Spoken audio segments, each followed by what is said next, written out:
I walked into my own wedding carrying something I never expected, a secret my brother was about to use as a weapon. My brother Derek is 3 years older than me. When we were kids, he was my hero, taught me baseball, how to tie a tie, how to stand up for myself. I looked up to him the way little brothers are supposed to. Somewhere along the way, that changed. I don't know exactly when. Maybe when I got the scholarship, he didn't. Maybe when our dad started talking about my accomplishments more than his. Maybe when I met Maya and fell in love in a way that made everything else look pale. Derek smiled through all of it, clapped me on the shoulder, told me he was proud. But his eyes told a different story. Maya came into my life during junior year of college. She was sitting alone at a coffee shop reading a book with a torn cover, and something about the way she tucked her hair behind her ear made me walk over and introduce myself. 3 years later, I proposed on the same beach where we'd had our first real conversation. She said yes before I even finished asking. Derek was the first person I called after our parents. He sounded happy. "Good for you, little brother," he said. "She's way out of your league," I laughed. It was the kind of joke brothers make. I didn't know then that he meant it differently than I heard it. The wedding planning was chaos, but the good kind. Derek offered to help wherever needed. He showed up to venue tours, gave opinions at the food tasting, stood with me while I got fitted for my tux.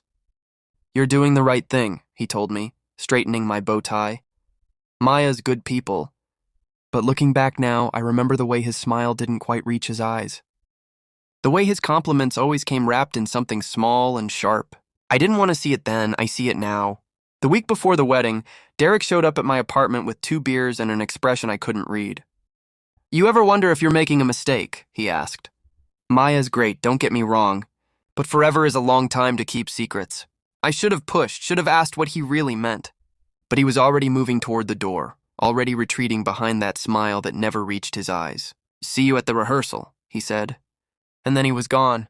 The morning of the wedding, I woke up before my alarm with my heart pounding. I thought about Derek's words but shook it off. Showered, got dressed, focused on Maya. Maya in her white dress. Maya walking toward me. Maya becoming my wife. Nothing else mattered.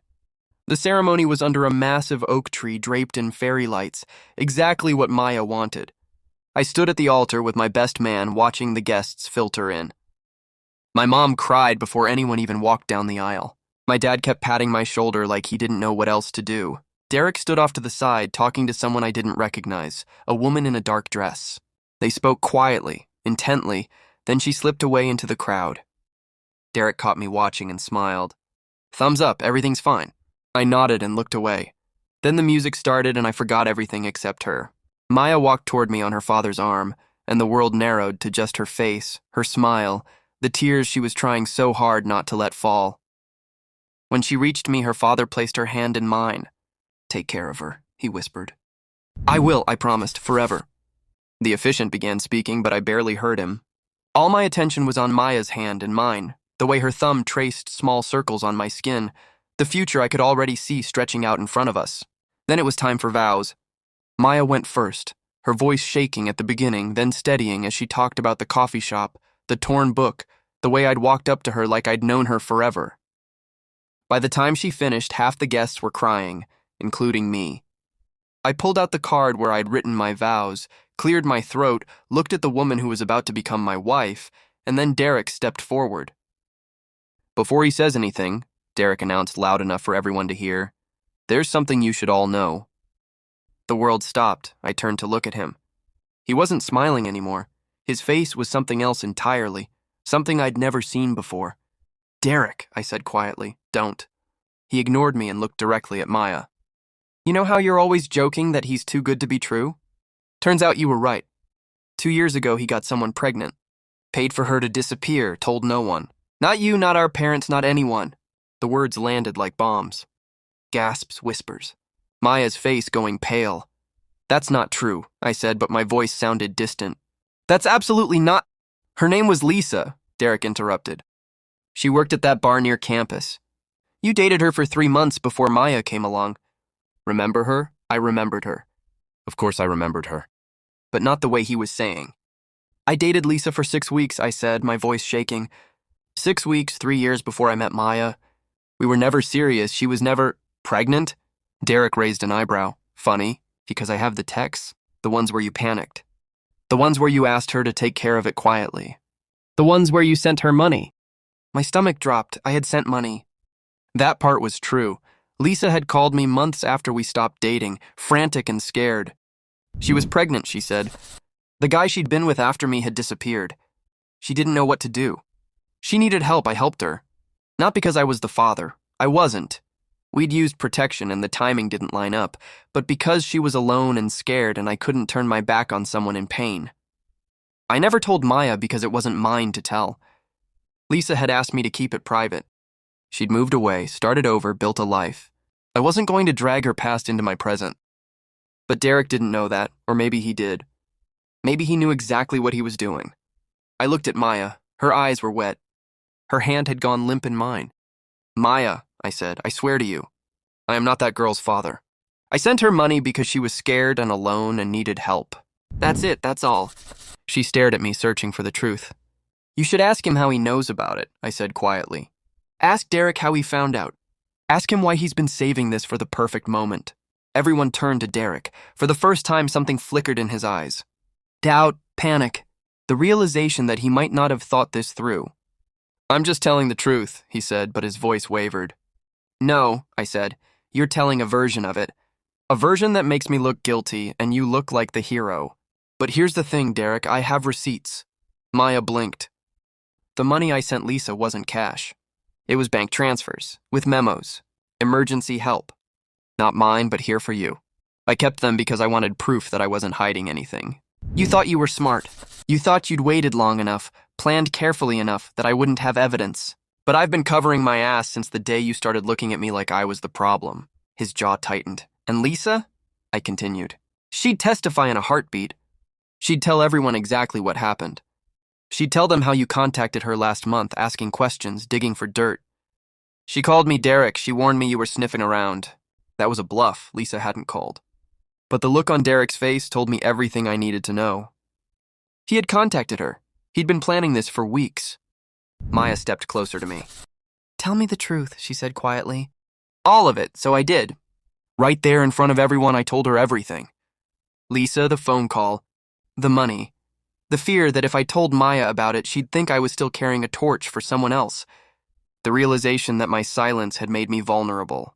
When I finished, Maya was quiet for a long moment. Then she turned to Derek. You've been waiting for this, she said. How long? How long have you been jealous of your own brother? He didn't answer. Yes, Maya said simply. Jealous because he's happy. Because he found someone who loves him. Because he didn't have to tear anyone down to build his life. You're pathetic. You had one job today. Stand next to your brother. Support him, be happy for him. And instead you tried to destroy him. What kind of person does that? The crowd was silent. My father stepped forward, his face gray. Derek, he said slowly, is this true? It doesn't matter, Derek snapped. What matters is he lied, he kept secrets. He kept someone else's secret, Maya interrupted. There's a difference, and you know it. Derek looked around at the guests, at our parents, at me. For the first time in his life, he looked small. I turned to the officiant. Can we have a minute? He nodded, stepping back. I faced Maya. I should have told you, I said quietly. Not because I did anything wrong, but because I didn't trust you enough to handle it. I was scared. Scared you'd look at me differently. Scared you'd wonder if there was more I wasn't saying. I was wrong, and I'm sorry. Maya studied me for a long moment. Then she reached up and wiped the tears from my face. You're an idiot, she said softly. A beautiful idiot, she laughed. Actually laughed right there in the middle of the disaster my brother had created. I don't care about Lisa. I care about you, I care about us. I care that you're standing here in front of everyone telling me the truth. She kissed me right there before the vows, before the officiant could say another word. She kissed me like she was proving something to everyone watching. When we pulled apart, she looked at Derek. You should leave, she said quietly. He didn't move. Now, I added. Something broke in his face. Not sadness, not regret. Just collapse.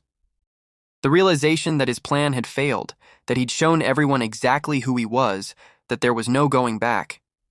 He walked away. No one stopped him. The ceremony continued. I said my vows.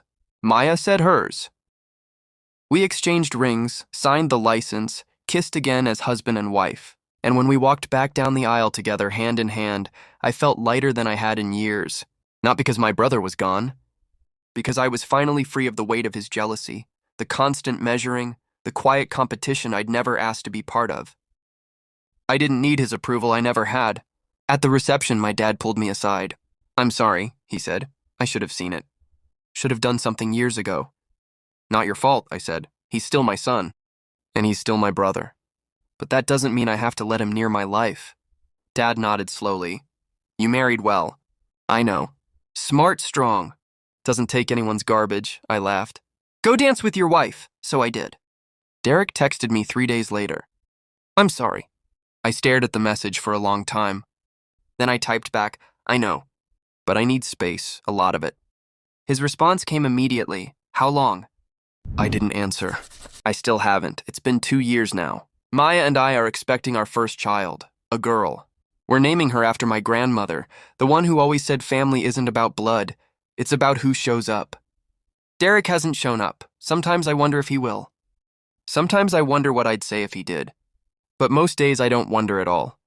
Most days I'm too busy living the life he tried to destroy, the life he thought he deserved more than me, the life that was mine all along. If your own brother betrayed you on your wedding day, what would you do?